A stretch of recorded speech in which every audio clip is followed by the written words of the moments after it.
Chapter 1. Early Morning. It was early one morning in October. Mrs. Jones was in the kitchen making breakfast. She had been up since 5 o'clock. Mrs. Jones looked at her watch. It was time to wake Peter.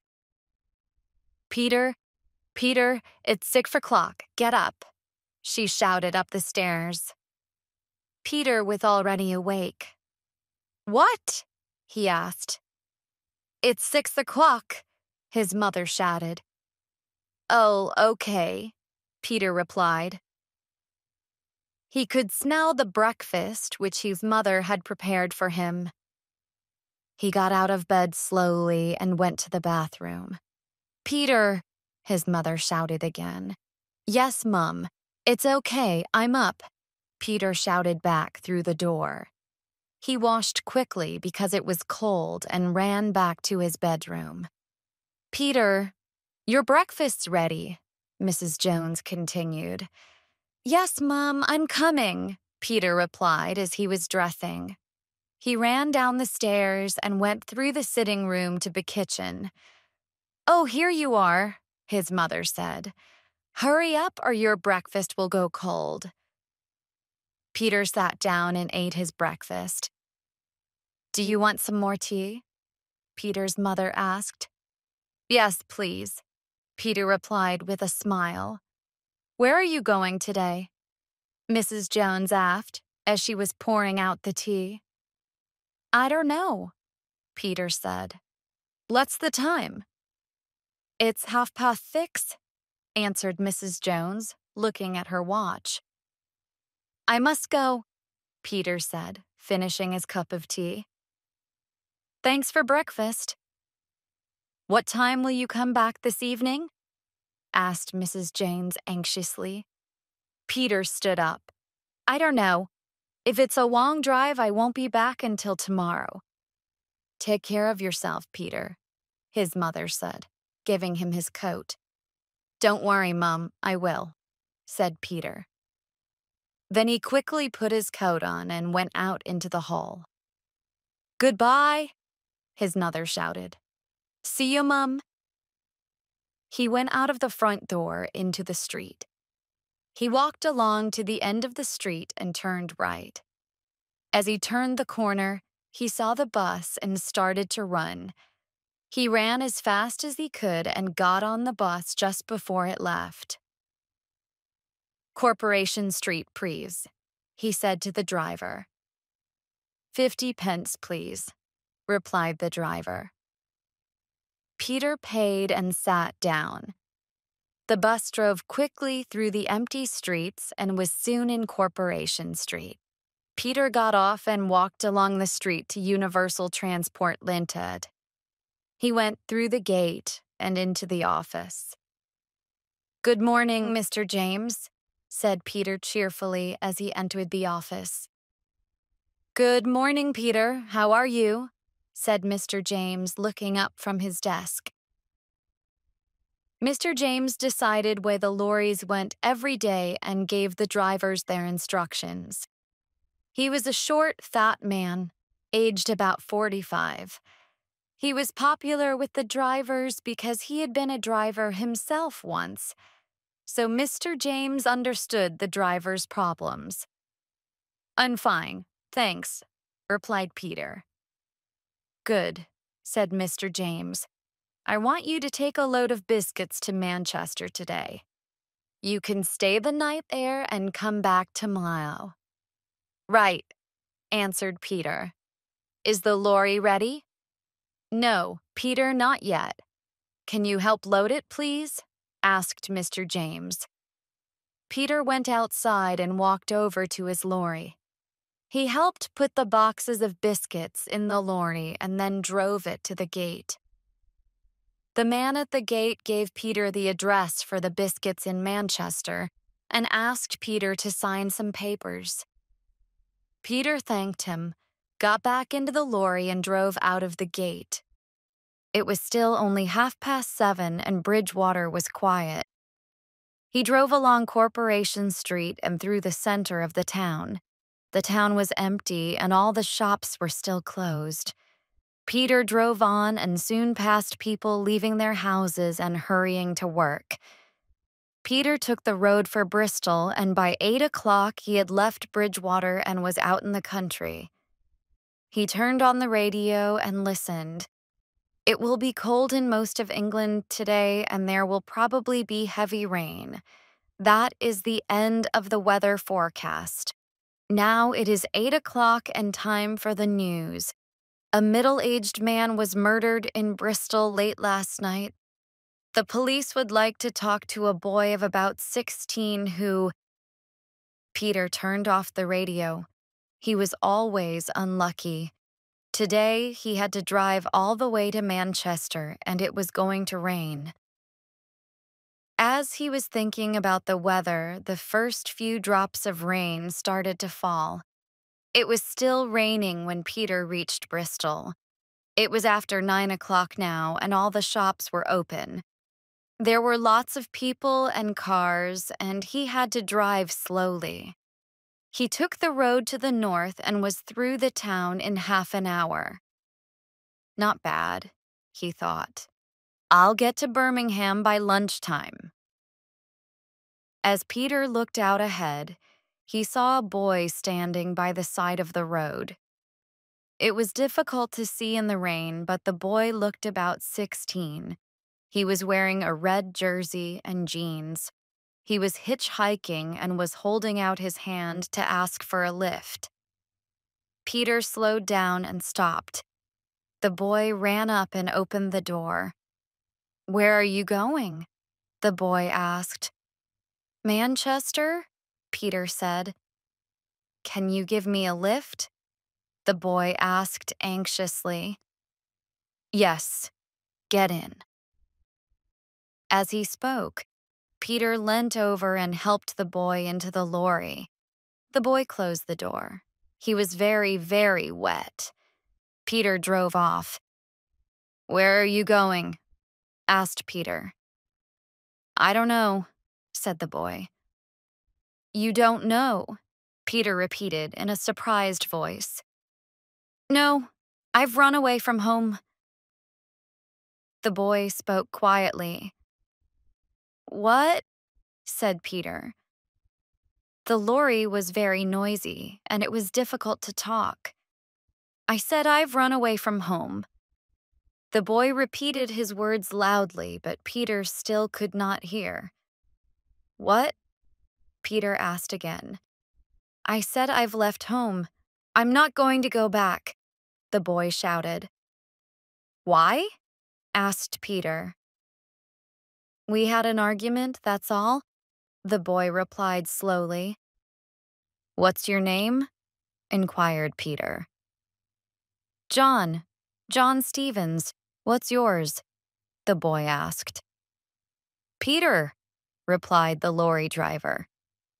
"Well, John, do you feel like a cup of tea?" "Yes, please." The boy smiled with pleasure at the idea of a cup of tea. "There's a cafe just ahead and we'll stop there," said Peter, pointing in the direction of the cafe as he spoke. The lorry stopped outside the cafe. It was still raining heavily, and John and Peter ran inside.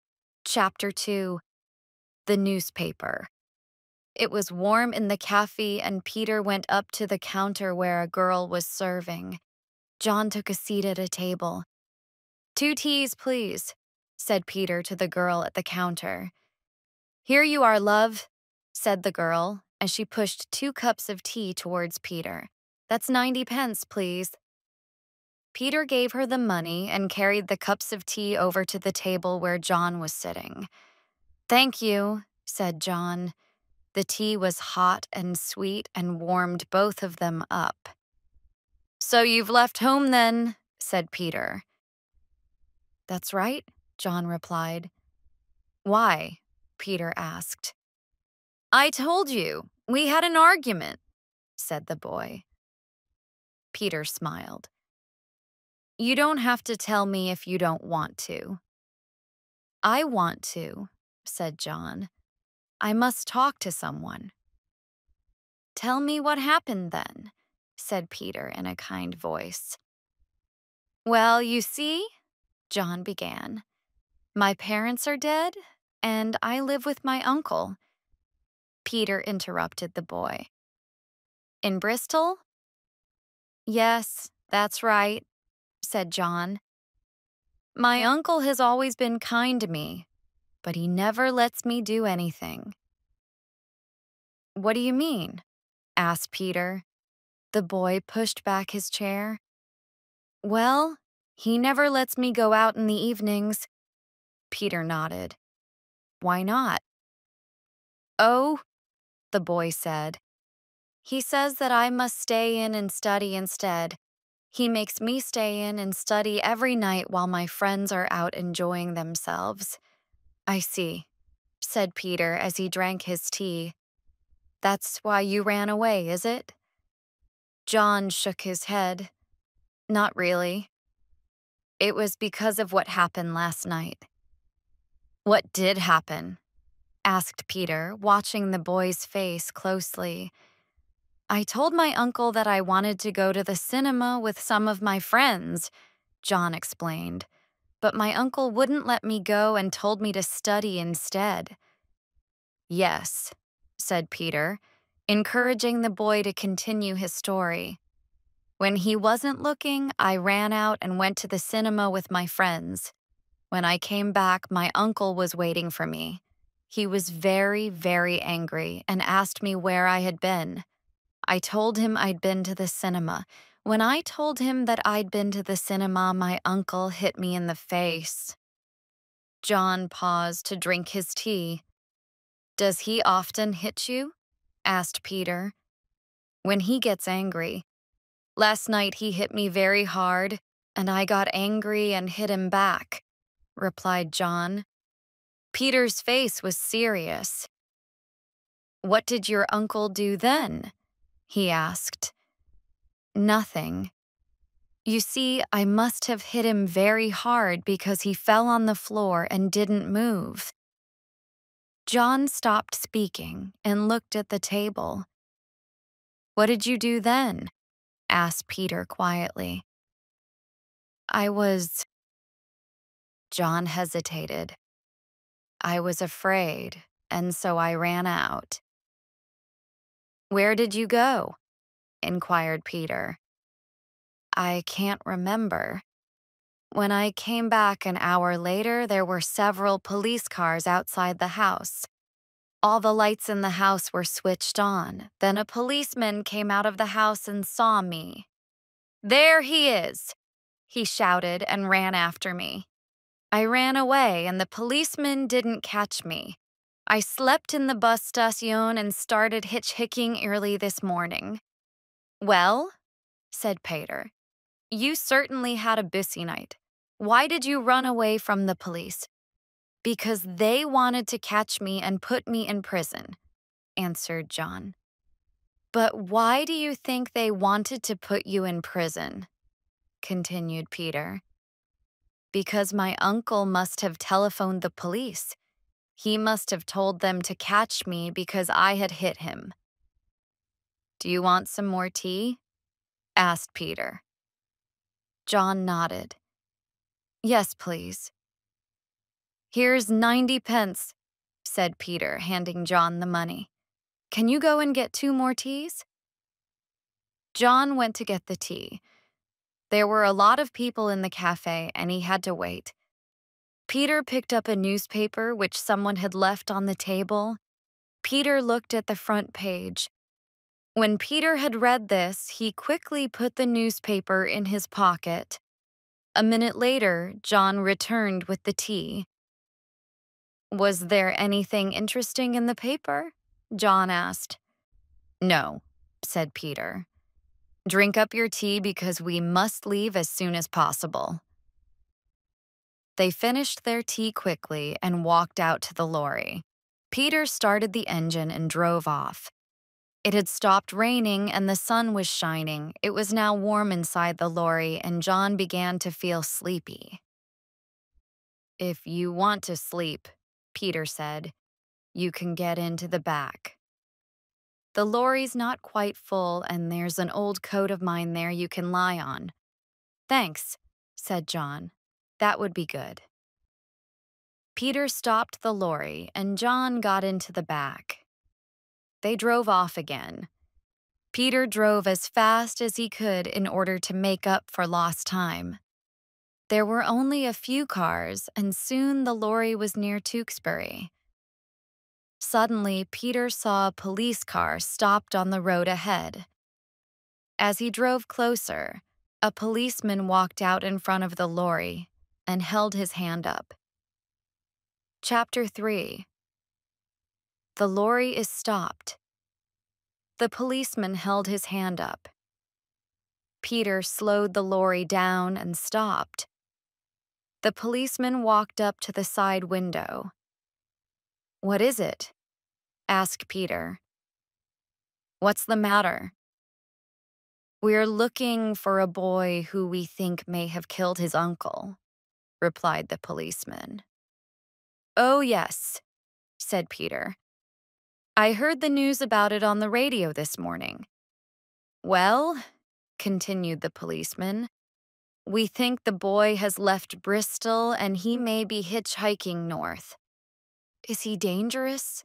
Asked Peter. Very dangerous. He killed his uncle with a chair leg, the policeman added.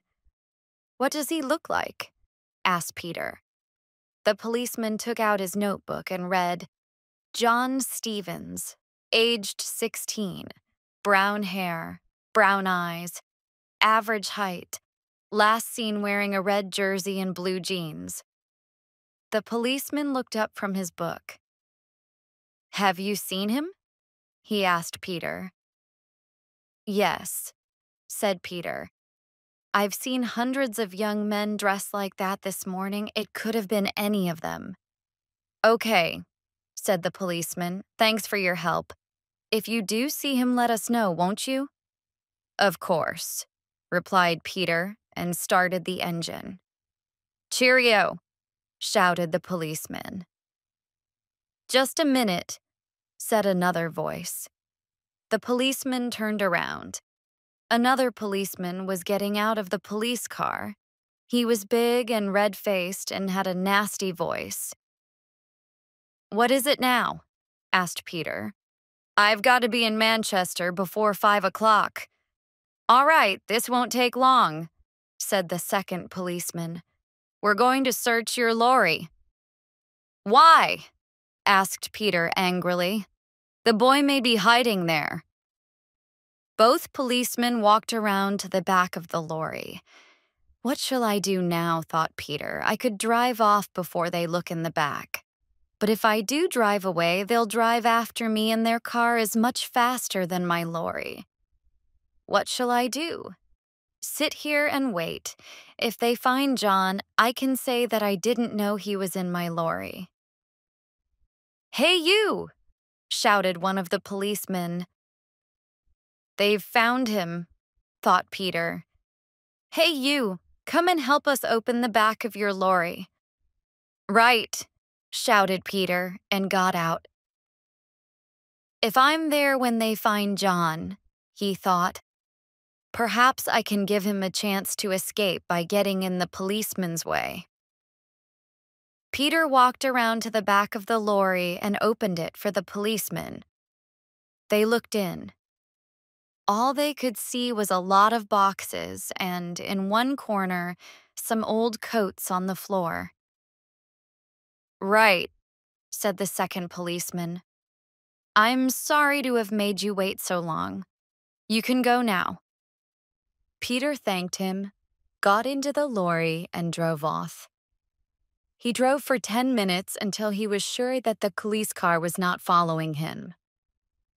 Then he stopped, jumped out, and ran around to the back of the lorry. He opened it and looked in. He couldn't see John anywhere. Peter climbed into the back. He couldn't understand where John was. The old coat was bare, but John wasn't lying on it. Then Peter saw something that the police hadn't noticed. He could see part of the shoe sticking out from under the coat. Peter smiled when he thought how stupid the police were not to have looked under the coat. He went up to the coat and said loudly, "This is the police. Come out at once. We know you are under the coat." "All right," said a voice from under the coat, and John slowly got up. "Oh, it's you," said John. "I thought you were the police." "No," replied Peter. "I was just playing a joke on you." "You did frighten me," said John. "I had a strange dream when I was asleep." "What?" exclaimed Peter. "Have you been asleep all the time?" "Yes, I dreamt the police were searching the lorry." "That wasn't a dream," replied Peter. "It was real." "You mean that the police stopped the lorry when I was asleep?" asked John. Peter nodded his head. "Yes," he said. "And you didn't tell them where I was?" asked John. "No," said Peter. "But why did you help me?" asked John. "You could have got into trouble yourself." "Because I don't think you did what the police said," answered Peter. "What has my uncle told them?" asked John. "Your uncle hasn't told them anything." "Well, in that case," said John. "Because he's dead," said Peter quietly. "Oh no," cried John. "I didn't hit him very hard." "If you hit someone with a chair leg," continued Peter, "you don't have to hit them very hard to kill them." "A chair leg?" replied John in surprise. "I didn't hit him with a chair leg. I hit him with my hands." Peter took the newspaper out of his pocket and showed John the article about the murder. "Are you sure?" asked Peter. "Yes," said John firmly. "Then I was right not to tell the police about you," said Peter. "We'd better start again now, or else we'll never get to Manchester or find out who killed your uncle." Chapter 4. Arriving in Manchester. By 5 o'clock, Peter and John were outside Manchester. "Have you ever been here before?" asked Peter. "No, I haven't," said John. "Well, this is what we'll do. I've got to take my load of biscuits to this address." He gave John a piece of paper. "It'll take me an hour or two to unload everything, and then I'm going to go and see some friends." "Why are you going to go and see some friends?" asked John. "I thought you were going to help me find out who killed my uncle." "I am going to," replied Peter. "When I was younger, I had a lot of friends in Bristol. We used to meet a lot, and sometimes we did stupid things." "What do you mean, stupid things?" John didn't understand. "Oh, fighting, breaking windows, borrowing cars," explained Peter. John interrupted. "Borrowing cars?" Peter smiled. "Well, taking them for an evening, driving around, and then leaving them." "Did you do that?" asked John, looking surprised. "We had nothing else to do," Peter continued. "It was fun for a time." "Not for the people whose cars you took," John added. "That's true," Peter agreed. "Anyway, after a while, I stopped seeing those friends." "Why?" asked John. "Because they started stealing cars and selling them," explained Peter. John nodded his head. "I understand," Peter went on. "Soon after that, they were caught by the police." "What did the police do?" asked John.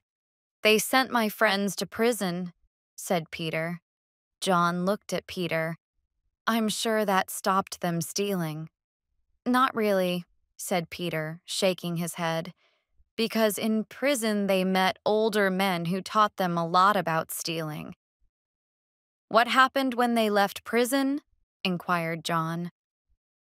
They came to live in Manchester, answered Peter, and I'm afraid that they've continued to steal things. But how does this help me? Asked John. When I've finished unloading the lorry, I'm going to try to find some of these old friends, said Peter. As they've been in prison, they know lots of criminals, lots of people who make a living by stealing. Criminals always talk to each other about things like your uncle's murder. My friends may have heard something about it, something which the police may not know. John smiled. I understand now, he said. They may be able to tell us something useful, something to help us find out who killed my uncle. Peter stopped the lorry outside the shop where he was going to unload the biscuits. Right, said Peter. Look, we're here now. Why don't you go to a cafe or the cinema? The police won't be looking for you in Manchester. I'll meet you here outside the shop at 10 o'clock. Can I come with you? Asked John. No, Peter replied. My friends might not want to talk in front of you because they don't know you. Okay, said John. See you at 10 o'clock. Thanks so much for all your help. You can thank me after we've found the murderer, said Peter. Peter and John jumped out of the lorry. John walked off down the street, and Peter went into the shop where he had to unload the biscuits. He helped the men from the shop to carry the biscuits into the back of the shop and counted all the boxes. Then he got the manager to sign the papers to show that the shop had received all the boxes. By this time, it was 6:30. Peter knew he had to hurry if he was going to help John. He parked the lorry on a piece of open ground and started walking. He walked quickly with his hands in his pockets and had soon left the shopping streets behind him. It was already getting dark and the street lights were on. Peter crossed a busy main road and continued walking as fast as he could. The houses here were smaller and older. The roads were narrower and children were playing under the street lights. Here and there, Peter could see small areas of open ground covered with broken bottles, old cars, and empty tins. Peter hurried on and soon came to a cafe on the corner of one of the streets. The sign outside said Cozy Cafe. Peter looked in the window and then went in. He asked for a cup of tea and sat down. The cafe was almost empty. An old man sat in one corner reading a newspaper. At the next table to Peter sat a man of about 25 smoking a cigarette. Peter drank some tea and then went over to talk to the owner of the cafe, who was washing up dirty cups and saucers. Good evening, said Peter. Yes, the cafe owner replied. What can I do for you? I'm looking for an old friend, said Peter. He used to live near here. Oh, yes, I might know him, said the cafe owner, without looking up from his washing up. What's his name? Jeff Beck, said Peter quietly. The cafe owner dropped the cup he was holding. It broke on the floor. No, mister, said the cafe owner. I don't know anyone of that name. You must have made a mistake. Are you sure? Asked Peter, going up close to the cafe owner. I think you do know him. Look, I said I didn't. I don't like people asking questions. Why don't you go and ask someone else? The cafe owner shouted. Go on, get out. Okay, said Peter. Thank you for your help. Peter left the cafe and started to walk along the street. Excuse me, can you tell me the time? Said a voice from behind. Peter turned round. It was the man who had been sitting next to him in the cafe. Of course, said Peter, and looked at his watch. As he did so, the man caught hold of Peter's hair and twisted his head back. Peter felt the cold steel of a knife against his throat. Now we're going to see whether you really do know Jeff, or whether you're from the police, the man said. Chapter 5. A Visit to the Cinema. When John got out of the lorry, he watched Peter go into the shop. Then John started to walk slowly along the pavement. He had never been to Manchester before, and he didn't know where to go or what to do. People pushed past him as they hurried home from work. Everyone had somewhere to go or something to do, except him. He started looking in the shop windows so that people wouldn't see that he was lonely. After a while, he came to a cinema. John went up to the cinema and looked at the photographs outside. There was a cowboy film showing. John noticed that there were other people standing looking at the photographs. If I stand here, he thought, no one will notice me. They'll think I'm waiting to go to the cinema or to meet someone. Soon he had looked at all the photographs several times, so he stood watching the people go past. There were several other people standing outside the cinema as well. A man wearing a suit who kept on looking at his watch. A small group of girls who were laughing together. A girl of about 16 who seemed worried about something. A mother with 2 small children and lots of parcels. 2 boys of about John's age, smoking cigarettes and trying to look very grown up, and an old man with a long coat. More people came and waited for a while and then went into the cinema. A small fat man came hurrying up to the woman with the children, kissed her, and picked up one of the children. The woman picked up the other child, and with parcels and children in their arms, they rushed off together. The group of girls finally decided to go into the cinema. A taxi stopped, and a pretty girl came running up to the man in the suit who had been looking at his watch. She said she was sorry she was late, and they went off happily together in the taxi. The 2 boys put out their cigarettes and went into the cinema. The old man walked off down the street slowly, looking in all the shop windows.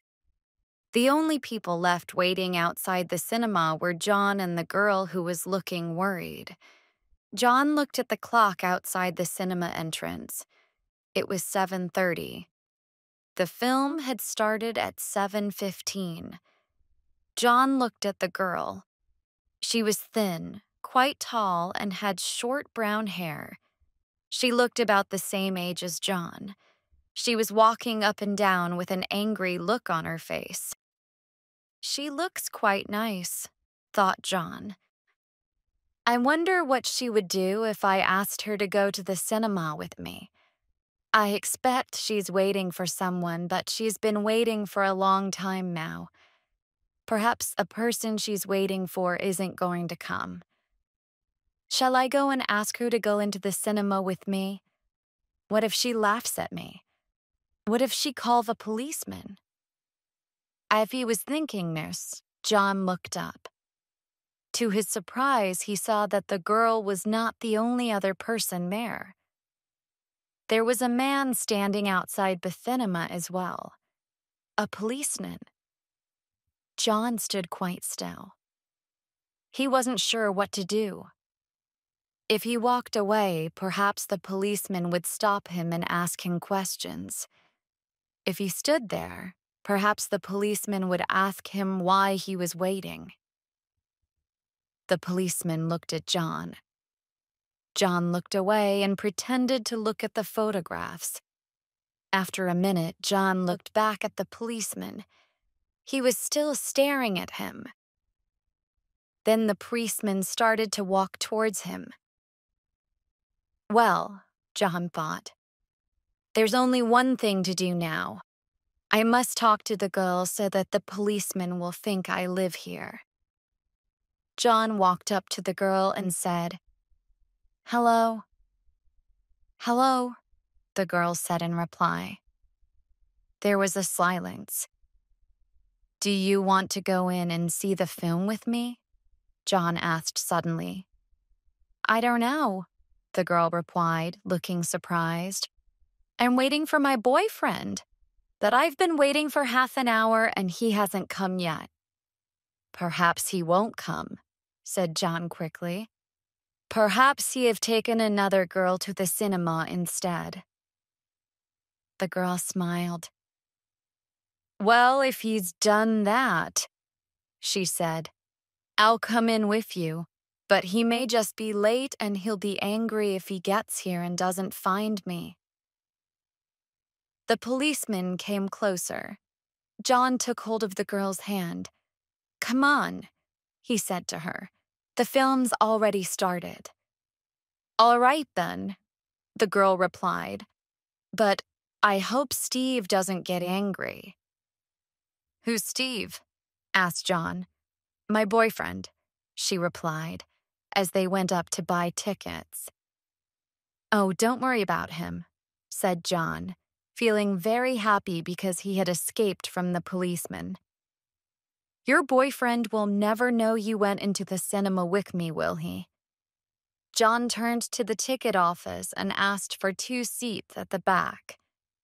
"At £6.60, please," said the woman selling the tickets. John gave her the money. "What's your name?" he asked, turning to the girl. "Susan," she replied. "What's your name?" "John," he said with a smile. He took her hand and they went into the cinema together. The film had already started and it was dark inside. They found 2 seats at the back and sat down. Susan squeezed John's hand. "I like you," she said to him. "You're nice." Chapter 6. The Cabaret Club. The man holding the knife pushed Peter and said, "Come on." "All right," said Peter. "I'll go with you. Jeff's a friend of mine and he'll be angry with you if you hurt me." "Come on then," repeated the man. "Let's go." They walked along the dark street. The man with the knife walked just behind Peter. At the corner, a big car was parked. "Stop here," the man said, and opened the door of the car. "Get in. Don't try to escape or do anything stupid." The man started the engine and drove very fast through the narrow, dark streets. After only 5 minutes, the car stopped outside a big house. There was a sign outside the house which said Cabaret Club. There were lots of cars parked in front of the house. "Get out," the man said. Peter got out of the car and stood on the pavement. "This way," said the man, pushing Peter towards the front door. Peter could hear music coming from the house. The man rang the bell and a little window in the door opened. A man's face appeared in the window. "What do you want?" asked the face. "It's me," said the man from the cafe. "I've brought someone who says that he's a friend of Jeff." "Jeff's in the back room," the man at the door replied, and opened the door to let them in. The man from the cafe took Peter through the hall and stopped outside a door at the end of the corridor. Peter looked around. The rooms on each side of the hall were full of people drinking, talking, and playing cards. The man with Peter knocked at the door and pushed Peter into the room. It was a small room, full of smoke. 3 men were sitting around a table playing cards. One of the men turned around and looked at Peter. It was Jeff. "Well, look who has come to visit us," Jeff said in a surprised voice. Then Jeff turned to the man who had brought Peter from the cafe and asked, "Why did you bring Peter here?" "Well, boss," a man replied, "he said he was a friend of yours, but I thought he was from the police." "Well, you're wrong," said Jeff. "Peter is a friend of mine, and I hope you didn't hurt him." Peter smiled because he was pleased that Jeff remembered him. "Okay," said Jeff. "All of you get out. I want to talk to my old friend, Peter." The others left the room, and Peter and Jeff were alone. "Well, Jeff," said Peter, sitting down, "you haven't changed much." "Perhaps not," replied Jeff, "but I'm much richer now. I own this club." Peter grinned. "So you've stopped stealing and started working honestly?" Jeff laughed. "Well, not exactly. You could say that I control the people who do the stealing. I sell the things which they steal. The club makes it very easy for me to do this because lots of people come here every day." "Anyway," Peter said, "I didn't come here for lessons about being a successful criminal. I need your help." "Why?" asked Jeff. Peter told Jeff the whole story, that Peter had given John a lift, that the police thought that John had killed his uncle, but that John said that he hadn't killed him. "I don't think John did kill his uncle," Peter continued, "but how can we prove it?" "There is only one way," replied Jeff. "You'll have to find the murderer." "But I don't know how to start." "Have you heard anyone talking about the murder?" Peter asked. "No," answered Jeff. "But if you can wait for a few minutes, I'll go and ask some of my friends if they know anything about it. Make yourself at home while you are waiting." After Jess had left, Peter got up and went out into the hall. He looked into the big room where the music was coming from. A man was singing, some girls were dancing, and people were talking and laughing. It was quite dark and very hot. Peter felt thirsty. He asked for a drink and the waiter brought it. Peter tried to pay for the drink, but the waiter refused to take the money. "You're a friend of Jeff's," the waiter said, "so you don't have to pay." 10 minutes later, Jeff came back. "Well," he said as he sat down, "I think I have some useful information."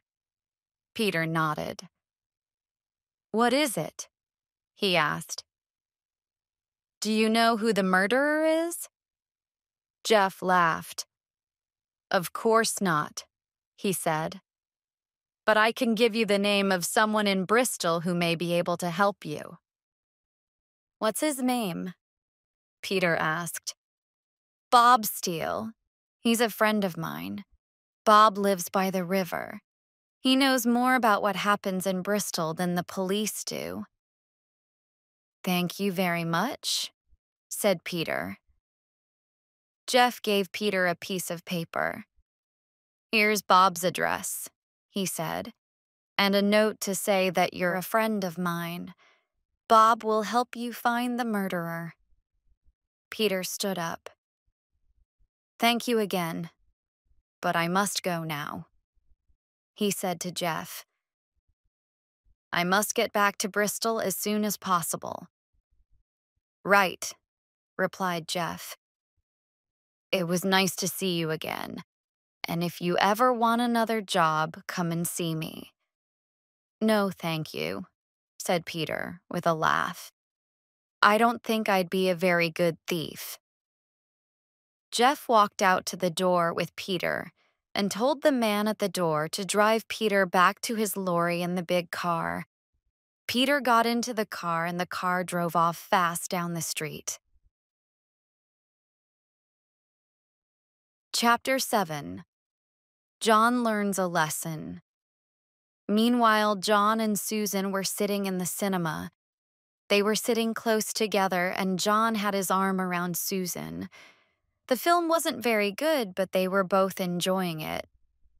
Then the film stopped and the lights came on. It was the interval. John turned to Susan and said, "I'm very thirsty. Would you like a cola?" "Yes, please," she replied. John stood up. "Stay here," he said, "and I'll go and get you one." John walked to the end of the row of seats where they were sitting and up to the girl who was selling drinks and ice creams. "Yes, what do you want?" asked the girl with a smile. "2 colas, please," replied John. "There you are. That's £1.20, please," the girl said. John gave the money to the girl and started to walk back to Susan. Then he stopped. He could see that Susan was talking to another boy. She was arguing with him. The boy seemed very angry. John heard Susan say to the boy, "It's your own fault. You were late. Now go away and leave me alone." The boy didn't reply. He turned around and walked towards John. The boy bumped into John, knocking one of the bottles of cola on the ground. "Hey, what do you think you're doing?" said John angrily. "You had better leave my girl alone," answered the boy, "or I'll do more than just push you." John picked up the bottle from the floor and went back to Susan.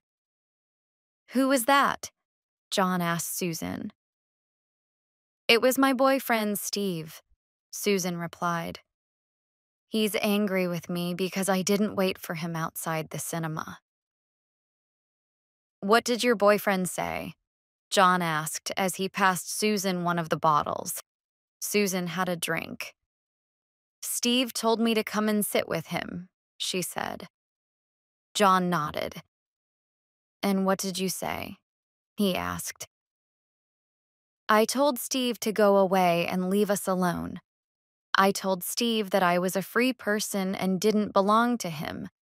I said that he didn't own me and that I can do what I like. And anyway," she added, "I like you much more than him." John smiled. "I certainly like you much more than I like Steve," he said. Just then, the lights went out and the film started again. John put his arm around Susan. "Give me a kiss," he whispered to her. She did. "Please be careful," she whispered suddenly. "If Steve sees us, he'll be very angry." John looked around just in time to see Steve walking out of the door at the back of the cinema. "It's all right," said John. "Steve has just left." Time passed very quickly for John and Susan, and soon the film finished and the lights came on. "Look," John said as they waited to leave the cinema. "I can't explain now, but I've got to go back to Bristol. If you give me your address, I'll write to you." When they got outside, Susan opened her bag, wrote down her address, and gave it to John. While she was writing, John looked at his watch. It was 10:15, but he had promised to meet Peter at 10 o'clock. "I must go now, Susan," John said. "I'll write to you." "Goodbye," Susan said, "and take care of yourself." John gave her a quick kiss and started to walk back to the shop where he had said he would meet Peter. He walked quickly, thinking of Susan in the cinema. Suddenly, a voice shouted, "Hey, you!" John stopped and turned around. It was Susan's boyfriend, Steve. "Where do you think you're going?" Steve said loudly. "It's nothing to do with you," replied John and carried on walking. "Oh, yes, it is," shouted Steve. John could hear feet running up behind him. He didn't turn around. Suddenly, John felt a kick on the back of the leg. He tried to run but fell over instead. He lay on the ground, and as he looked up, he saw that Steve was standing over him. "Now we'll have a little talk," said Steve. "No, we won't," said John, jumping up and pushing Steve away. Then John looked around. Steve wasn't alone. He had 3 friends with him. Steve came up to John and pushed him against the wall. "So," he said, "you want to fight, do you?" As he said each word, he pushed John hard against the wall with his hand. John felt lost. What could he do? There were 4 people against him, and he was in a strange town. "We're going to teach you a lesson," said Steve with a nasty laugh. "We're going to teach you not to try to steal my girlfriend." John began to feel afraid. He knew that he must do something quickly. Suddenly, he hit Steve in the stomach and tried to run away, but the other 3 boys caught him. "So you're frightened, are you?" asked one of the boys. "You can't get away now," said another. "We're going to teach you a lesson," said the third. Then one of the boys hit John hard in the face, and another boy hit him in the stomach. John fell on the ground. He felt sick. Then Steve came up and started to kick him. John was going to scream when he suddenly heard a voice which he recognized. "Leave him alone," said the voice. It was Peter, Chapter 8, River Street. "Leave him alone," Peter shouted. Steve stopped kicking John and turned around. "Who are you?" Steve asked. "And what do you want? Go away and mind your own business." "No, I won't mind my own business," said Peter, and hit Steve hard, knocking him back against the wall. John, seeing that the others were watching Steve and Peter fight, jumped up and started to run. "This way," shouted Peter. "Get into the car." John ran over to the big black car which was standing by the pavement.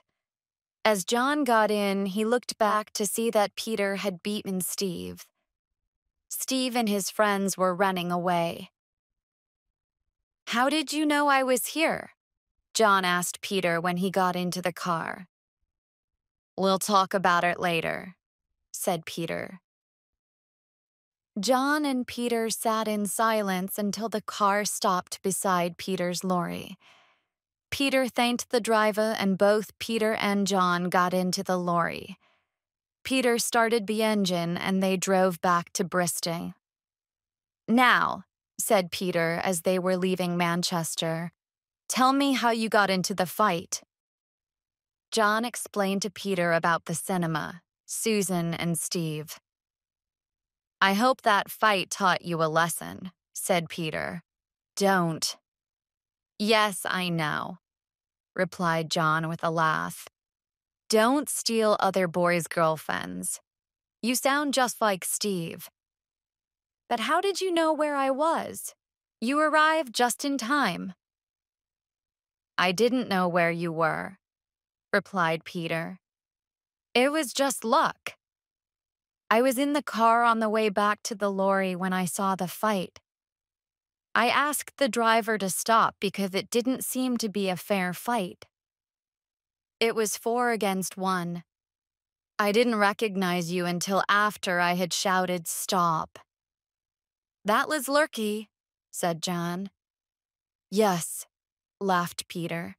"But next time be more careful. Next time you get into a fight, I may not be there to rescue you." "All right," answered John. "But what happened when you went to see your friends? Were they able to help us?" Peter told John about his visit to the cafe, the meeting with the man with the knife, and the talk with Jeff at the cabaret club. "When can we go and see this man in Bristol, the one Jeff told you about?" asked John. "It depends on when we get back to Bristol," said Peter. "What's the time?" "It's 11 o'clock, John replied. "Well," said Peter, "we should arrive in Bristol at about 5 o'clock in the morning. If we have some sleep after we arrive, we could go and see Bob Steele before lunch." "Won't you have to work tomorrow?" inquired John. Peter shook his head. "No," he said. "Universal Transport don't expect me to drive back until tomorrow, so I needn't go to work tomorrow. We'll have all day tomorrow to find the murderer." It was warm in the lorry. John was tired after his day's excitement, so he soon went to sleep. Peter drove on and on through the night. Halfway to Bristol, they stopped at a cafe and had coffee and some sandwiches. Then they drove on again. The big lorry was empty and so went faster than usual. There were no cars and only a few lorries on the road. They drove faster than Peter had expected, and it was still dark when they arrived in Bristol. "Wake up!" shouted Peter. "We're in Bristol now." John looked out of the window sleepily. Peter stopped the lorry. "You had better come to Bridgewater with me," he said. "It may not be safe for you to stay in Bristol." "No, don't be stupid," replied John. "I can look after myself." "All right," said Peter with a smile. "Do you want to get out here?" "See you at lunchtime," said John, as he got out of the lorry. But before Peter had time to reply, John jumped back into the lorry. "Perhaps you're right," John said. "I'll come to Bridgewater with you." "Why did you change your mind so suddenly?" asked Peter. "Because I saw 2 policemen walking up as I was getting out of the lorry," answered John. John stayed with Peter in Bridgewater. After their tiring night, they both slept well.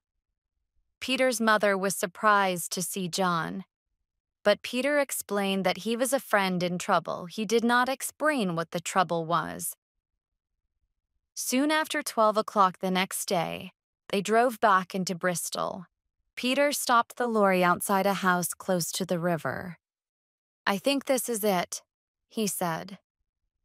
He took out the piece of paper which Jess had given him and looked at the address.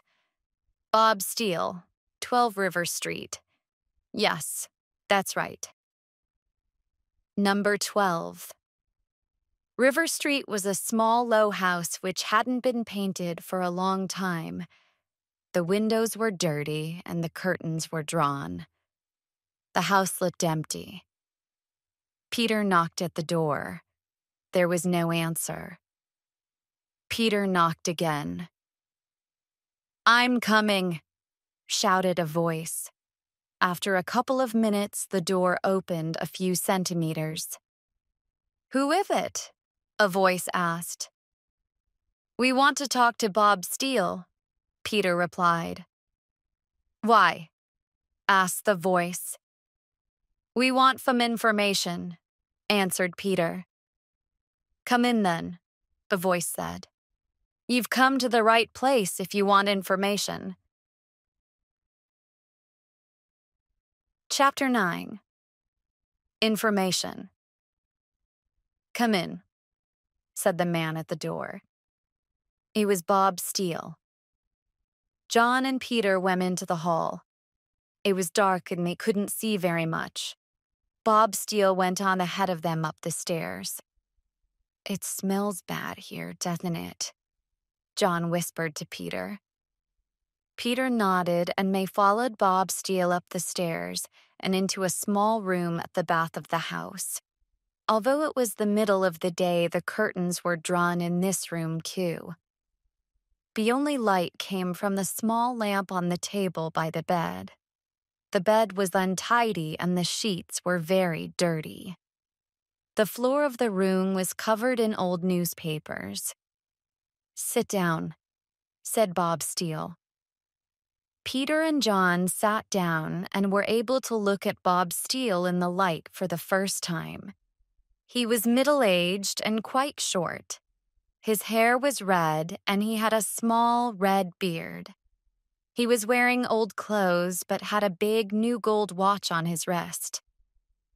"I'm Bob Steele," the man said. "If you want information, you've come to the right person." "We want some information about a murder," said Peter quietly. "Murder?" repeated Bob Steele. "Which murder?" "It was said John quickly. "Wait a minute," Peter said to John. "Let me do the talking." Then Peter turned back to Bob Steele. "We want some information about the murder of a teacher called Stevens. He was killed the night before last." "Yes," said Bob Steele, and then stopped. He looked closely at John. "I've seen your photograph in the newspaper. Aren't you the boy the police are looking for?" Bob Steele asked. "Listen," Peter interrupted.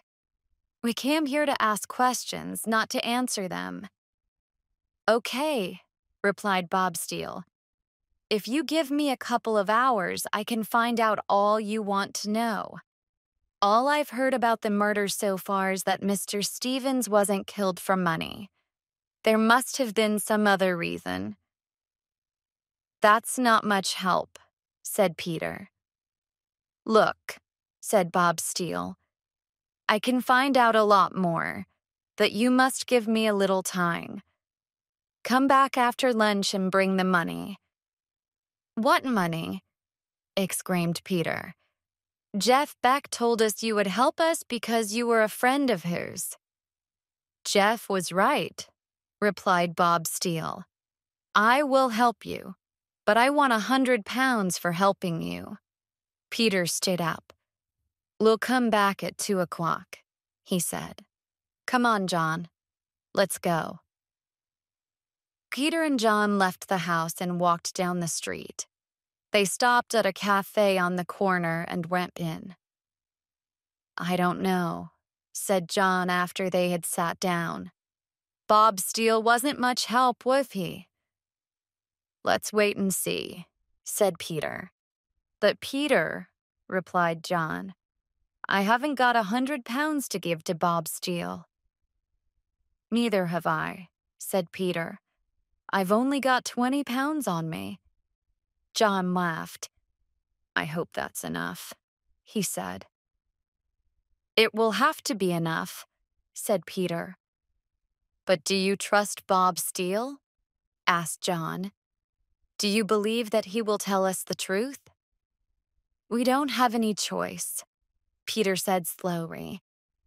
"We must trust him because he's the only person who can help us." Peter and John had lunch in the cafe and afterwards went back to River Street. Bob Steele was waiting for them. He took them upstairs to the sewing room. "Right," said Bob Steele when they had sat down. "Have you got the money?" Peter nodded. "Have you got the information?" he asked. Bob Steele smiled. "I'll tell you what I've heard. Mr. Stevens wasn't killed for money. He was killed by someone who knew him. He was killed by someone young." John went red in the face and stood up. "What do you mean by that?" he shouted. "Be quiet," said Peter, "and let Bob Steele finish." John sat down and stared at Bob Steele. "He was killed by someone young," Bob Steele repeated. "He was killed by a boy who knew him." "Is that all?" asked Peter. Yes, replied Bob Steele. Now give me the money.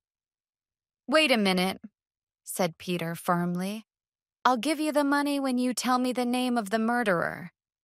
Give me the money now, said Bob Steele loudly.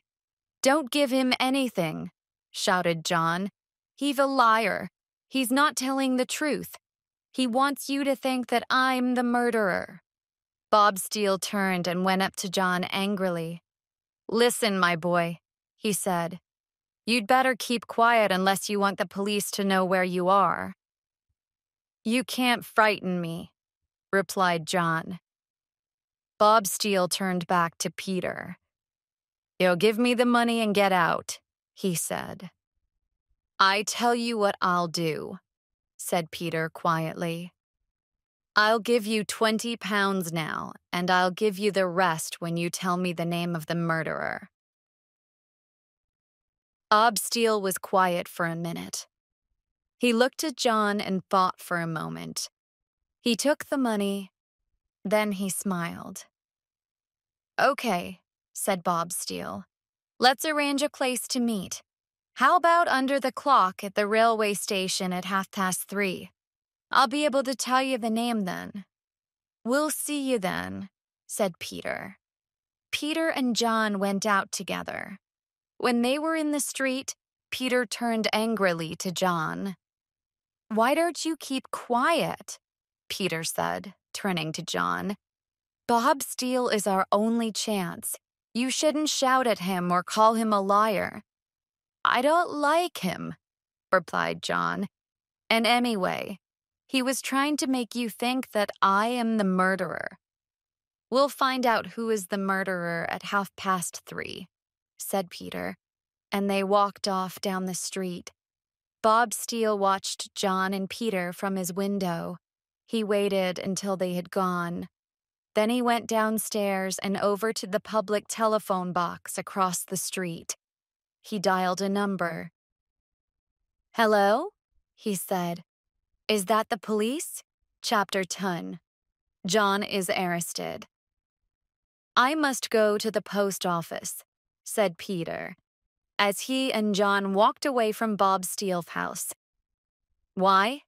asked John. I must get the 80 pounds to pay Bob Steele, replied Peter. I see, said John. But do you think Bob Steele will meet us at the station at 3:30?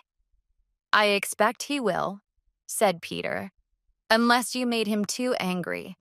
Do you want to come to the post office with me? No, thanks, answered John. I can look after myself. I'll go straight to the railway station and meet you there. All right, said Peter. Do as you like. See you at the station at 3:30. See you then, said John. Then John walked off down the road towards the river. He watched the ships unloading for a while. Then he walked back up the hill towards the station. He went into the station and sat on a seat. There were lots of people in the station and no one noticed him. He watched the trains come and go. The time passed quickly, and looking at the station clock, John saw to his surprise that it was already 3:30. He couldn't see either Peter or Bob Steele. John got up and walked over to the clock. 5 minutes passed. He began to wonder what had happened. Suddenly, 2 men walked up to him. I wonder what they want, thought John. Perhaps they want to ask the way. John Stevens, the first man said. I am Detective Inspector Shaw. You are under arrest for the murder of your uncle. They were policemen. John looked around to see if he could escape, but the second policeman put his hand on John's shoulder. Don't try to run away, said the policeman. You'd better come with us.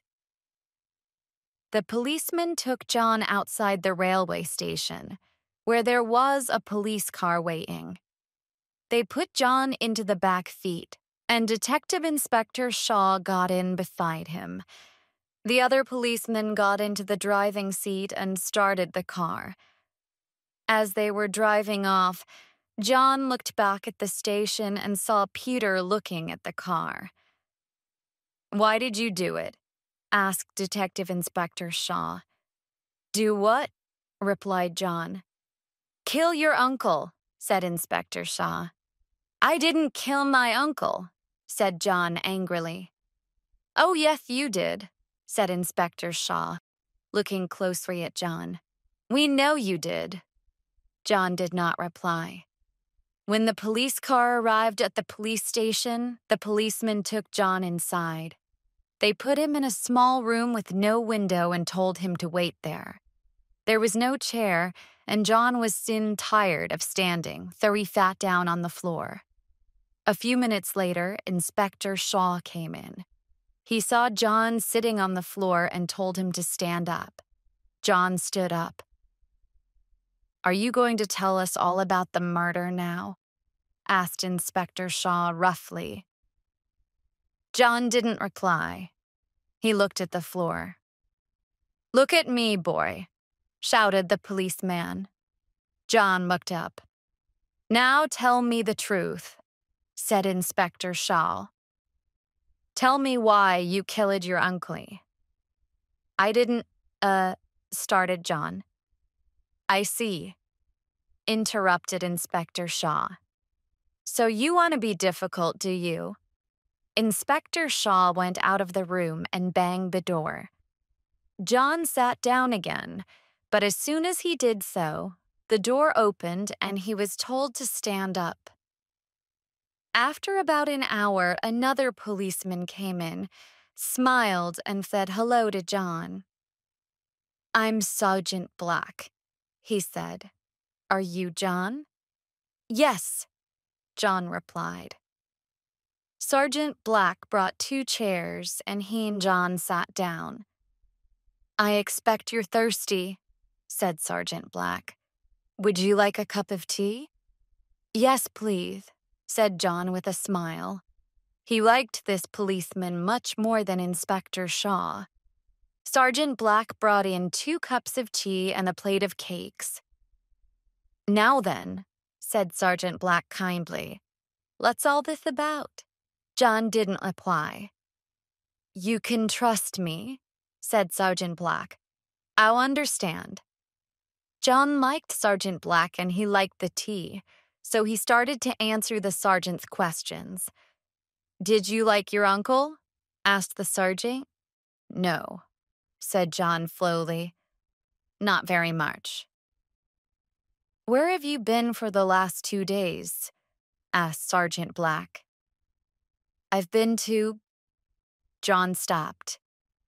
Just then, there was a knock at the door. Sergeant Black got up and went out. John sat and thought for a minute. "I must be more careful," he thought. "I nearly said that I had been to Manchester. That would get Peter into trouble for helping me." Sergeant Black still hadn't come back, but John could hear his voice. He went up to the door and listened. Sergeant Black was talking to Inspector Shaw. "He's starting to talk now," said Sergeant Black. "Good," replied Inspector Shaw. "He'll tell you everything now." John went back to his chair and sat down. That was lucky, he thought. It had all been a trick to make him talk. Sergeant Black and Inspector Shaw were working together. Sergeant Black came back into the room. "Now," he said with a smile. "Where were we? Oh, yes, you were just telling me that you had been to— I don't remember now. Where was it you said you had been?" "I haven't been anywhere," said John. "And I'm not telling you anything." "Now, don't be stupid," said Sergeant Black. "If you didn't tell your uncle, you haven't got anything to be afraid of, have you? Tell me all about it, and I'll see if I can help you." John said nothing. Sergeant Black tried asking more questions, but John didn't reply. After a while, the sergeant put John in another room with a dud and locked the door.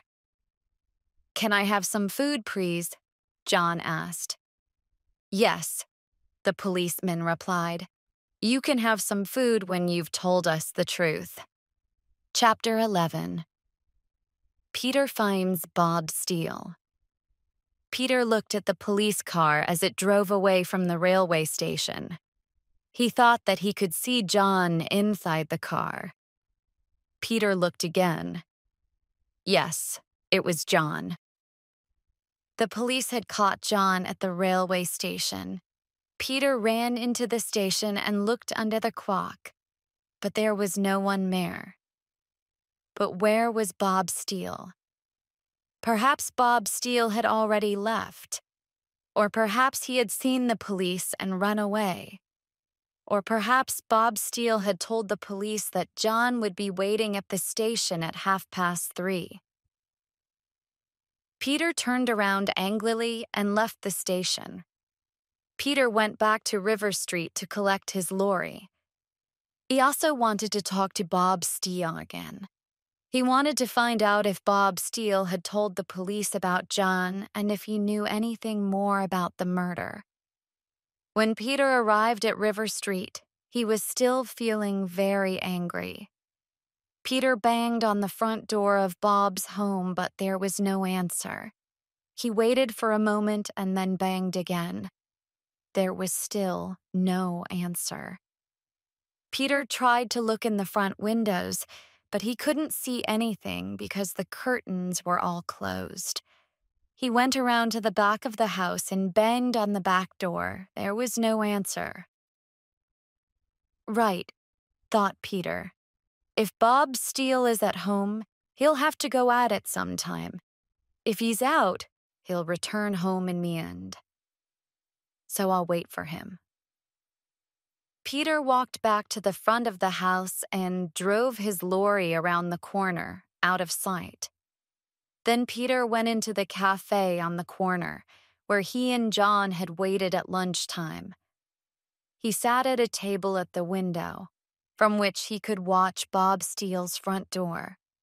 It was just after 4 o'clock. Peter drank a cup of tea and waited.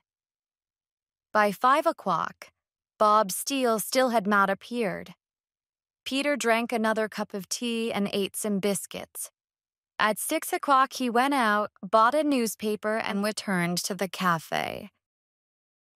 He looked at the front page of the newspaper. Peter pushed the newspaper away angrily. So it was true. John was under arrest. Peter asked for another cup of tea. At 6:30, he decided not to wait for Bob Steele any longer. He was just leaving the cafe when he suddenly stopped.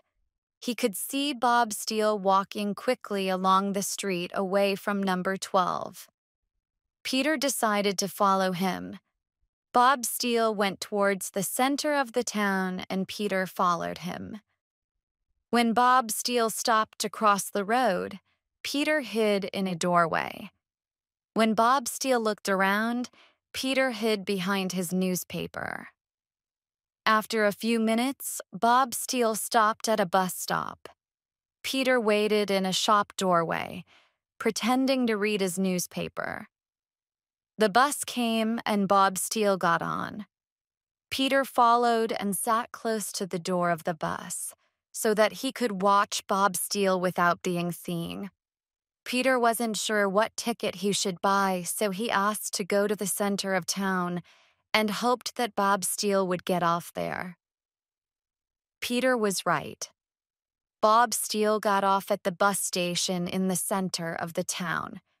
Here, it was easier for Peter to follow because there were more people. Soon, Bob Steele turned into a narrow side street. Peter followed him. But when Peter turned the corner, he was surprised to see that the side street was empty. Peter walked along the side street slowly and carefully, stopping every few meters to listen.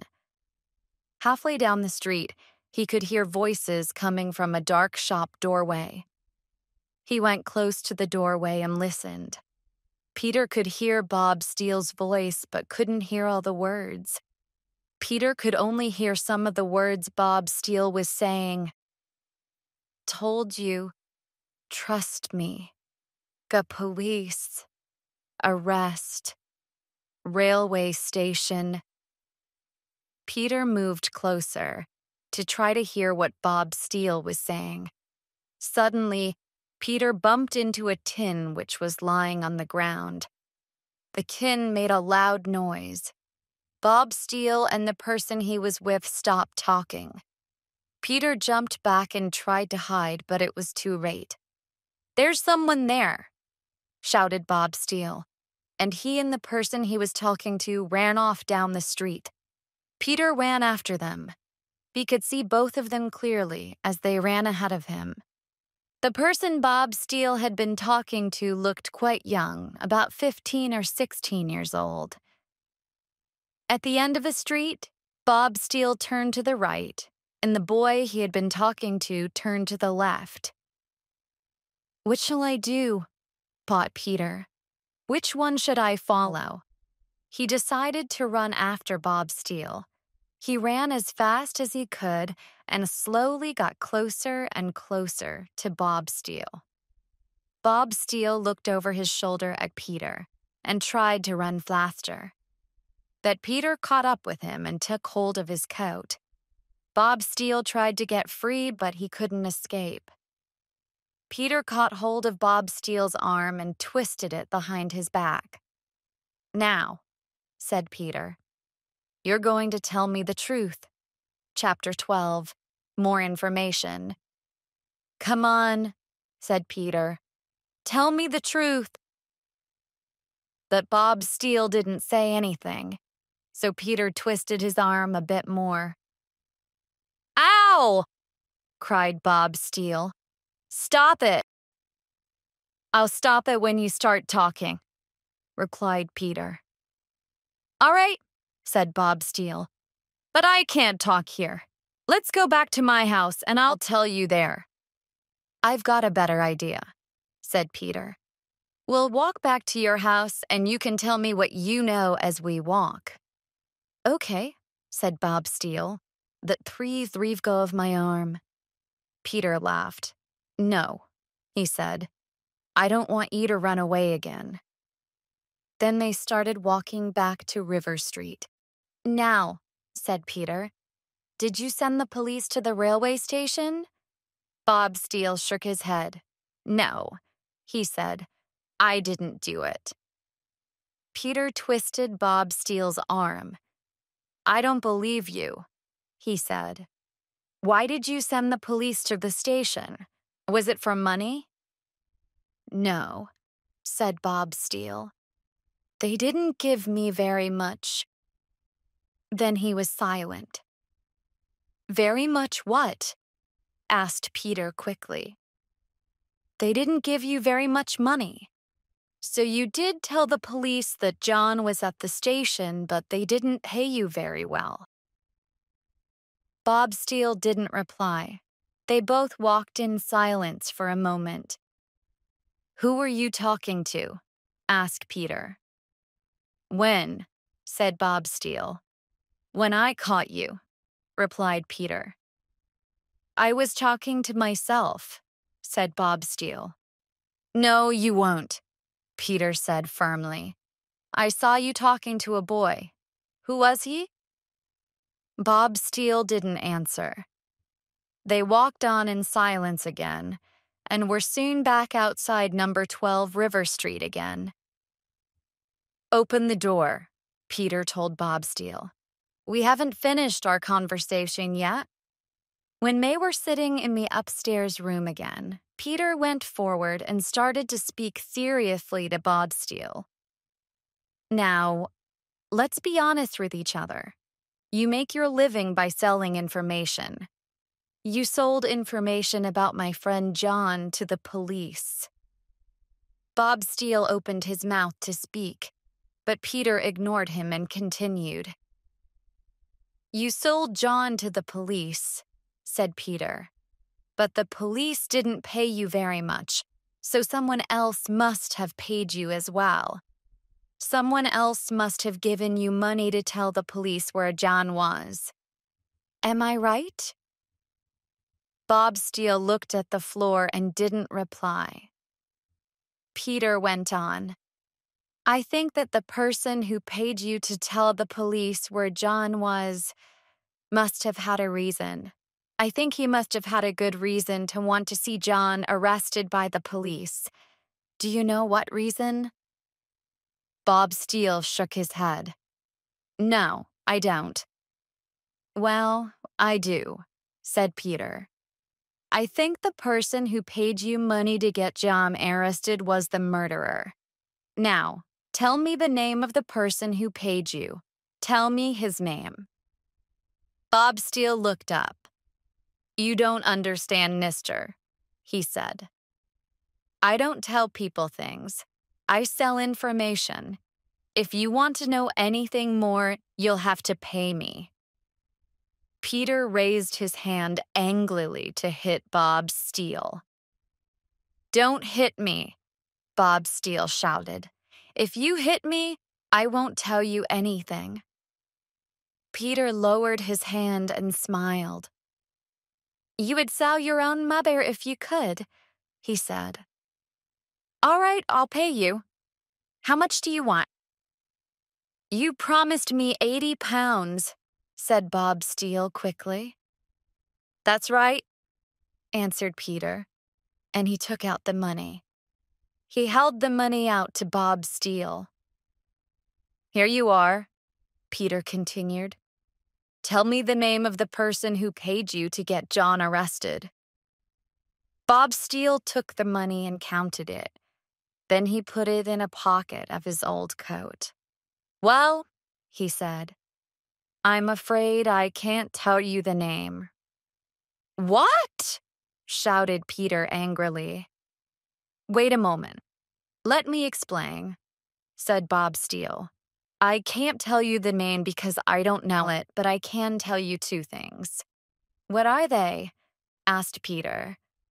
Firstly, said Bob Steele slowly, that everything I told you this afternoon was true. Tell me what you said this afternoon again, said Peter. Very well, said Bob Steele. I told you that Mr. Stevens wasn't killed for money. He was killed by someone who knew him. He was killed by someone young. What's the second thing you have to tell me? Peter asked. Just this, replied Bob Steele. If you go to Manor Park Secondary School, you will find the answers to all your questions.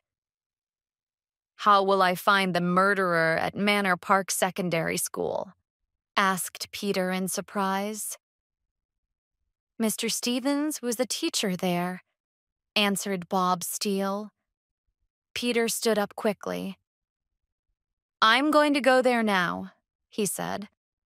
But I may have some more questions to ask you, especially if I find that you haven't been telling me the truth. I think I'll tie you up to make sure that you don't go out while I'm away. Peter picked up a piece of rope which was lying on the floor. He tied Bob Steele to the chair in which he was sitting. Then Peter ran down the stairs and out of the house, leaving the front door partly open. Manor Park Secondary School was on the other side of Bristol. It was lucky that the lorry was around the corner. Peter got into the lorry and drove off to the school very fast. Chapter 13. In the Cafe. Peter stopped the lorry outside Manor Park Secondary School. Then he looked at his watch. It was already 8 o'clock. The school looked dark and closed. Peter got out of the lorry and then he noticed that there was a light on in one of the rooms. Peter went over to the window and looked in. There was a man of about 60 creaming the floor of the classroom. Peter knocked at the window and the man looked up. The man saw Peter and opened the window. "What do you want?" the man asked. "I'd like to have a talk with you," Peter replied. "I'm very busy at the moment," the man said. "It's about Mr. Stevens," Peter said. "Oh," replied the man. "You'd better come in then and we can have a talk." The man was the school caretaker. He cleaned the rows and took care of the building. The caretaker let Peter in, and they sat down in the caretaker's room together. "What do you want to know about Mr. Stevens?" asked the caretaker carefully. "Are you from the newspapers?" Peter shook his head. "No," he said. "And I'm not from the police either. I'm a friend of Mr. Stevens's nephew, John." "Ah, yes," said the caretaker. "John has been arrested by the police." Peter nodded. "That's right," he said. "But I think the police are wrong. I don't think John killed his uncle. Did you know Mr. Stevens well?" "Yes," replied the caretaker as he lit a cigarette. "I've been working here for nearly 20 years, and Mr. Stevens had been here for 10 years. "What was Mr. Stevens like?" asked Peter. The caretaker thought for a moment before saying anything. "He was always very pleasant to me," the caretaker continued, "but his pupils did not like him." "Why not?" asked Peter. "Mr. Stevens lost his temper very quickly," said the caretaker. "He got angry very easily. He had fixed ideas about his pupils. Once he got the idea that a particular pupil was bad, he would never change his opinion." "Did Mr. Stevens ever hit his pupils?" asked Peter. "I think so," replied the caretaker. "But it would be better for you to ask some of the boys themselves." "Where can I find some of them now?" asked Peter. "A lot of the boys go to a cafe about 1 kilometer from here, close to the Scala Cinema," the caretaker replied. "If you go there, you'll find some of Mr. Stevens' pupils." Peter thanked the caretaker. He left the school and drove down to the cafe which the caretaker had told him about. The cafe was dark inside, and the radio was playing very loudly. A crowd of boys and girls aged 15 or 16 were standing by the door. Peter went up to them, said hello, and then asked them if they knew Mr. Stevens. "Stevens," said one of the boys. "I'm glad he's dead. He was terrible." "Why was he terrible?" asked Peter. "Mr. Stevens used to make us look stupid. He used to make jokes about our clothes and say how stupid we were all the time," the boy explained. "My father's in prison," said another boy. "Then Mr. Stevens used to make jokes about it in every lesson. He used to ask me if I was going to be a thief like my father." "Stevens used to hit us too," said another boy. "Why?" Peter asked. "He used to hit us all the time," the boy replied. "He hit us if we were late or if we didn't answer his questions correctly." "What was Mr. Stevens like in school on the day he was killed?" Peter asked the group of boys. "It's funny you should ask that," said one of the boys, "because he had a big argument in our class that day."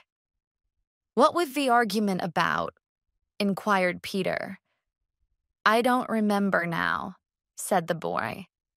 "I think it was because Mr. Stevens said that a boy had been rude to him.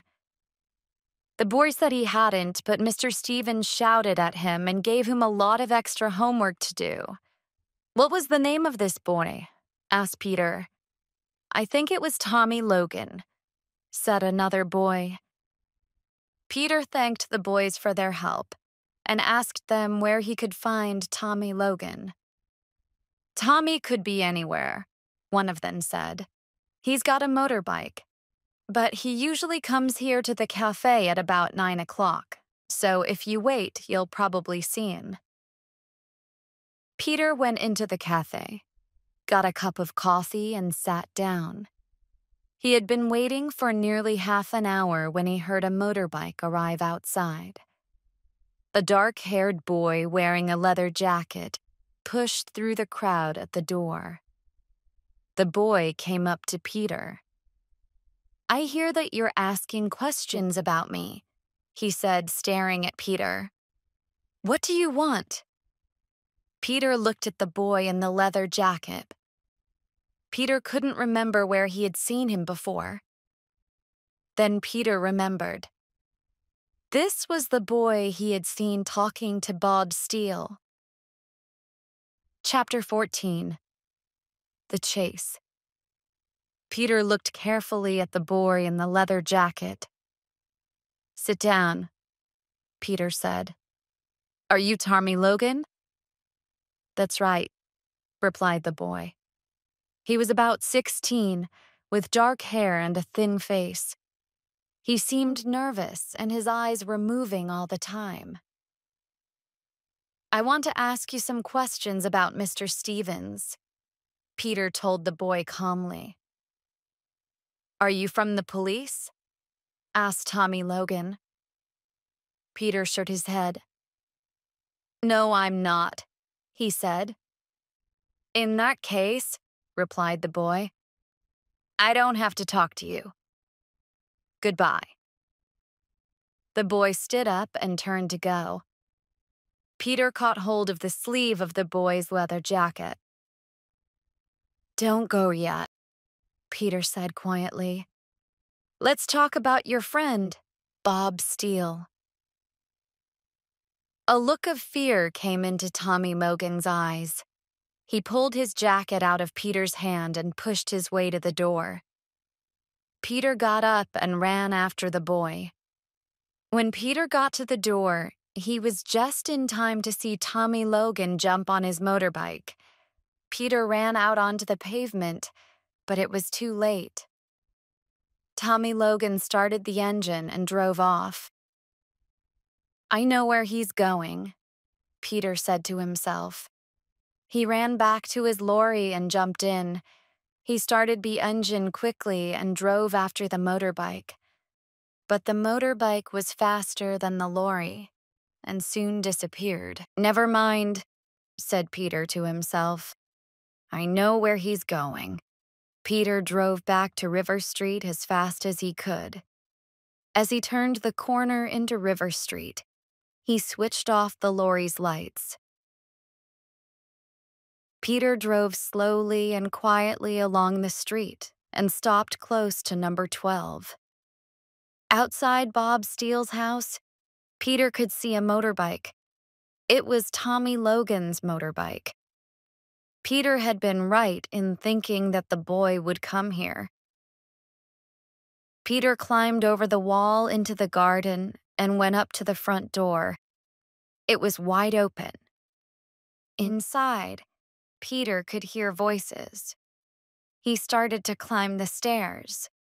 Just then, the door of Bob Steele's room opened, and someone switched on the light.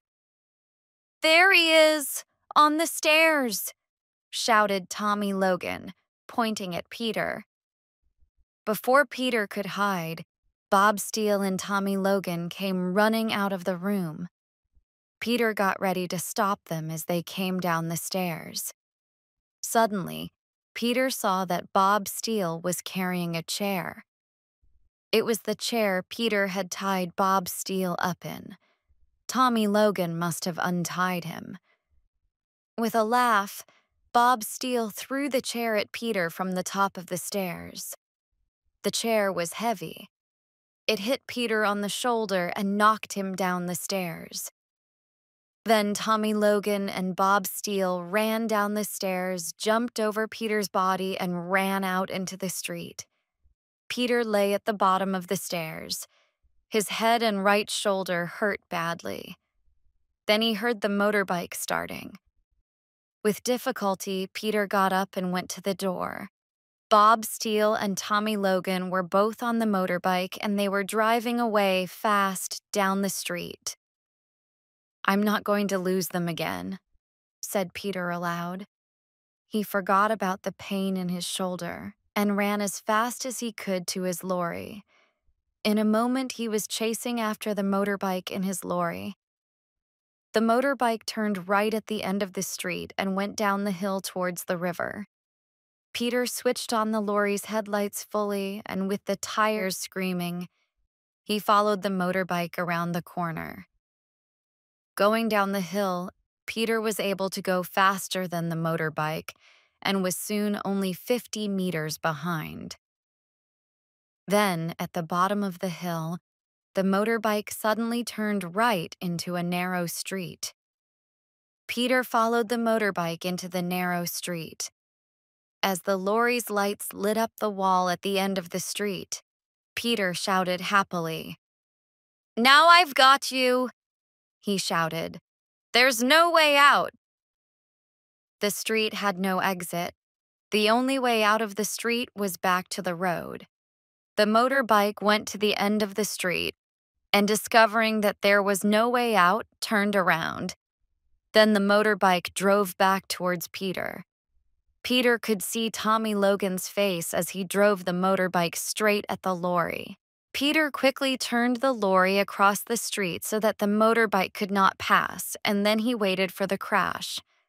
With a roar, the motorbike came right up to the lorry. Then Tommy Logan saw a narrow gap between the lorry and the wall. The gap was less than a meter wide, but big enough to let the motorbike escape. The motorbike roared through the gap between the lorry and the wall. Peter was furious.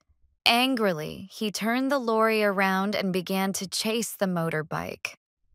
When he turned into the road by the river, Peter could just see the backlight of the motorbike disappearing in the distance.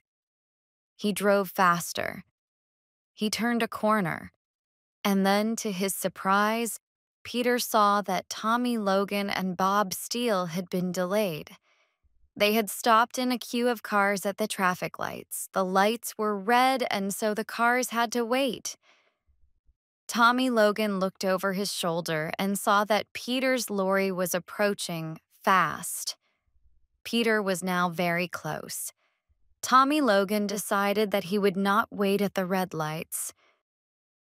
Suddenly, he drove the motorbike out into the middle of the road and past all the cars waiting at the traffic lights. Then, without stopping, the motorbike went straight across the crossroads against the red lights and nearly crashed into a car coming the other way. Peter immediately followed the motorbike and passed the line of cars which was waiting. He didn't wait for the traffic lights to turn green. He drove faster and chased Tommy Logan and Bob Steele across the crossroads and down the street. They were getting nearer the center of town now, and the roads were busier. As Peter passed car after car in his chase after the two men, he looked in the lorry's minor. In the minor, Peter could see a police car with its lights flashing, chasing both the lorry and the motorbike. "Well," thought Peter, "I'm not going to stop now. I'll catch that motorbike if it's the last thing I do." With the tires screaming and smoking as they went around the corners, Peter drove his lorry as fast as he could after the motorbike. And behind both the lorry and the motorbike came the police car with its flashing lights. Chapter 15. The Police Station. At 100 kilometers an hour, the motorbike carrying Tommy Logan and Bob Steele roared through the center of Bristol. Peter's big lorry raced after them. Behind Peter came a police car with its blue light flashing. Tommy Logan looked quickly over his shoulder to see if Peter was any closer. Peter was much closer. Tommy looked ahead again and saw a sign. "Low bridge ahead." With a smile, Tommy drove the motorbike under the bridge. Peter saw the bridge coming, but the lorry was going too fast to stop. The lorry was quite high, and Peter thought it would hit the top of the bridge and crash. With a loud roar, the lorry went under the bridge and missed the top by a few centimeters. Peter wiped the sweat from his forehead. That was close, Peter said to himself. Peter looked in the mirror again. There were now 2 police cars behind. He could see their blue lights flashing, but he decided he wouldn't stop. He had to drive on. Slowly but surely, Peter got closer and closer to the motorbike. Soon, he was next to it. The motorbike and the lorry screamed down the street side by side.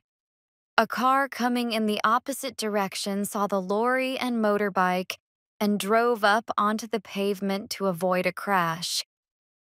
Finally, Peter got a little in front of the motorbike and slowed down to make it stop.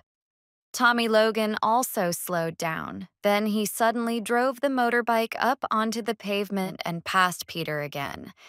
The people on the pavement jumped for their lives when they saw the motorbike coming towards them. Bob Steele's face was white with fear as he held on to Tommy Logan's back. Tommy drove the bike onto the road again. He was now 50 meters ahead of Peter. The road was straight now for nearly a kilometer. The 2 police cars behind the lorry were now much closer. Peter could see the flashing lights of another police car in front of them. Tommy Logan saw the police car coming too and started to slow down. A moment later, Tommy turned the motorbike around and came roaring back towards Peter. Peter stopped the lorry in the middle of the road. The 2 police cars behind the lorry screamed to a stop, one on each side of the lorry. Now there was no space for the motorbike to pass. Peter jumped out of his lorry and started running towards the motorbike. Tommy Logan drove the motorbike straight at Peter, but at the last moment, Peter jumped aside. The motorbike crashed into the lorry. Peter stood still in the middle of the road for a second. He watched the motorbike hit the back wheel of his lorry. Behind him, he could hear the policemen getting out of their cars and running towards him and the motorbike. In front of him, another policeman pointed at him and shouted, "Stop!" Tommy Logan was not hurt. He jumped up immediately and started to run away. Peter chased after him. As he ran, Peter quickly looked behind him. Bob Steele was lying on the ground by the motorbike with a policeman standing over him. 2 other policemen were chasing Peter. Peter could run faster than Tommy Logan. He got closer and closer and finally jumped and caught Tommy by the shoulders. They both fell to the ground with Peter holding on to Tommy's coat. Then Peter felt 2 strong hands pulling him away. He looked up and saw 2 policemen. "All right, you 2. Stop fighting. You're both under arrest," said one of the policemen. Peter and Tommy both stood up and looked at each other. "Now, come with us," said the policeman, who was now firmly holding Tommy's arm, and the 4 of them walked back to the police cars. Another policeman was waiting for them with Bob Steele. Bob Steele had some blood on his face, but he looked more frightened than hurt. The motorbike was put in the back of Peter's lorry, and a policeman drove it back to the police station. Peter, Tommy Logan, and Bob Steele followed in the police cars. When they arrived at the police station, they were taken to see the sergeant. The sergeant took their names and addresses. "Now then," he said, "what's all this about?" Bob Steele and Tommy Logan said nothing. Peter thought for a minute and then he spoke. It's about the murder. The murder of Mr. Stevens. Really? Said the sergeant.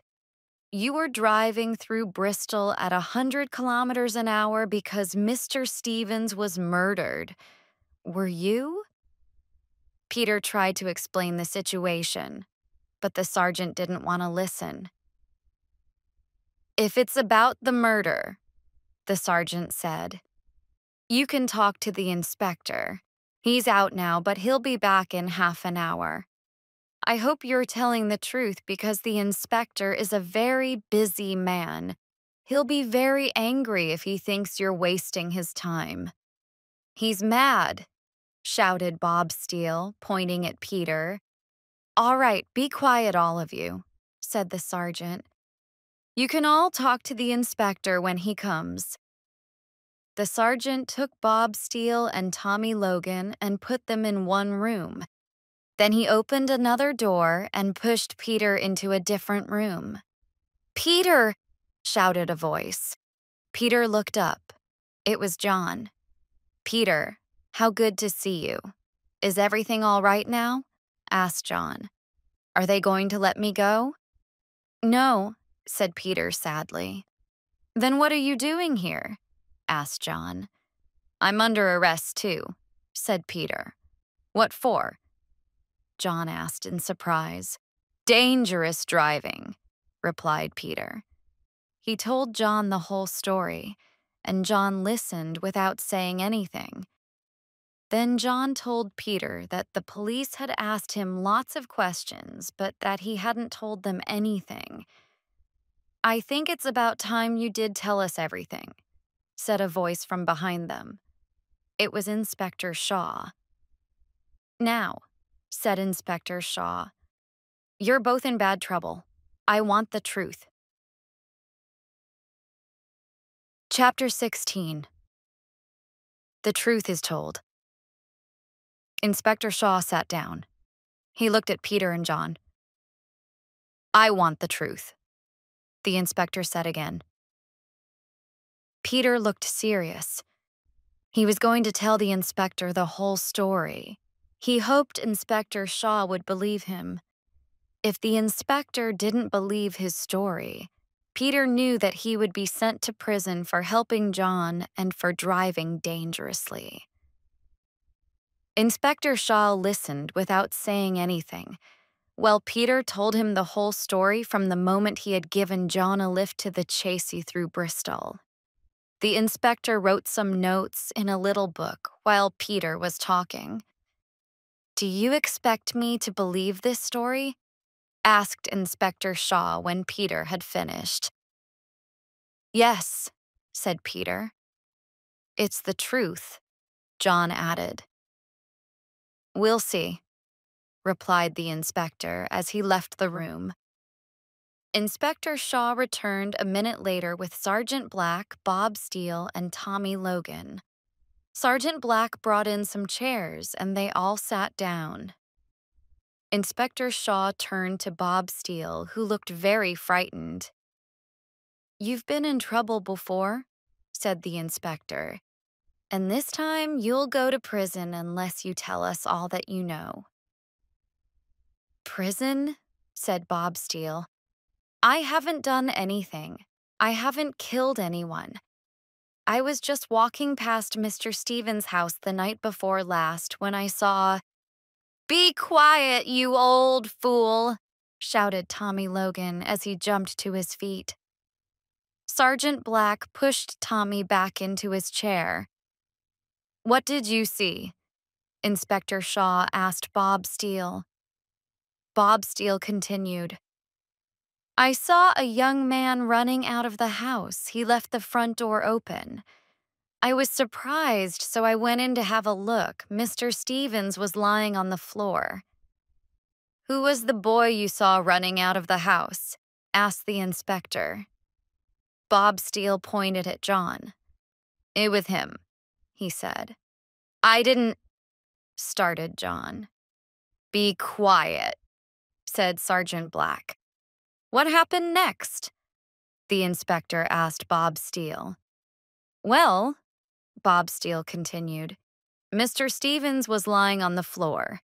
I could see that he wasn't dead because he was breathing. Just then, I heard footsteps coming, so I ran out of the back door and hid in the garden. I could hear a loud argument and then a fight. I went around to the front of the house and looked in the window, but I couldn't see anything. I waited, and after a few minutes, I saw a young man leaving the house. Was it the same boy as before? Inspector Shaw asked. Bob Steele looked at Tommy Logan. No, he said. It was Tommy Logan. You're a liar, shouted Tommy Logan. That's not true. What did you do then? Asked the inspector. I went into the house again, replied Bob Steele. But when I saw that Mr. Stevens was dead, I left. I telephoned the police and then went home. That's not true, shouted Tommy Logan. That's not true. Bob Steele followed me and then asked me for money. He said if I didn't give him £100, he would tell the police he had seen me at Mr. Stevens' house. So you were at Mr. Stevens' house, the inspector said quickly. Yes, that's right, replied Tommy Logan. He looked angry, and at the same time, he looked as if he was going to cry. Bob Steele kept on asking for more money, said Tommy Logan. I gave him some more, but it was no use. You've caught me anyway. Tommy Logan stopped talking and started to cry. Stop crying, said Inspector Shaw to Tommy roughly, and tell us what happened when you went to Mr. Stevens' house. I didn't mean to, started Tommy Logan. I didn't mean to. Come on, said Inspector Shaw in a more gentle voice. Tell us what happened. Tommy Logan looked around at the others. I went to see Mr. Stevens, Tommy continued, because he had given me a lot of extra work to do. He had given me some extra homework because he thought I had been rude to him in class. I did the work at home and then took it around to Mr. Stevens's house. I wanted to explain to him that I thought he was being unfair to me. When I got to the house, the front door was open. I knocked, but there was no answer. I went into the front room and I saw Mr. Stevens lying on the floor. I thought he was ill, so I started to lift him up. What did Mr. Stevens do? Asked the inspector. Mr. Stevens opened his eyes and looked at me. Then he pushed me away and stood up. I gave him the work that I had done. Mr. Stevens looked at it for a minute and then threw it on the floor. He said it was all wrong. He hit me hard on the face and said that he was going to teach me a lesson. I told Mr. Stevens that he didn't have any right to hit me. He just laughed. I tried to leave, but he stopped me. Then he took off his coat and said he was going to beat me. I pushed him away and ran for the door. But Mr. Stevens got there first and pushed me back. Tommy Logan stopped talking and looked quickly at the inspector. And what happened then? The inspector asked. Mr. Stevens started hitting me on the head and on the body, Tommy Logan continued. He was hitting me hard, so I became angry and picked up a chair to push him away. Mr. Stevens caught hold of the chair and it broke. One of the legs fell on the floor, so I picked up the chair leg instead. Mr. Stevens laughed and said I couldn't hurt him however hard I tried. He hit me again. Come on, he said. Hit me. Are you frightened to hit me? Then Mr. Stevens came closer and hit me in the face again. I hit him with the chair leg. He stopped and picked up another chair leg. Then he shouted that he was going to kill me. He ran towards me holding the chair leg. As he came close, I hit him with all my strength and he fell to the floor. Tommy Logan stopped speaking, and there was a short silence. Then he looked at the inspector and at John. "I didn't mean to do it," he said. "I didn't mean to do it."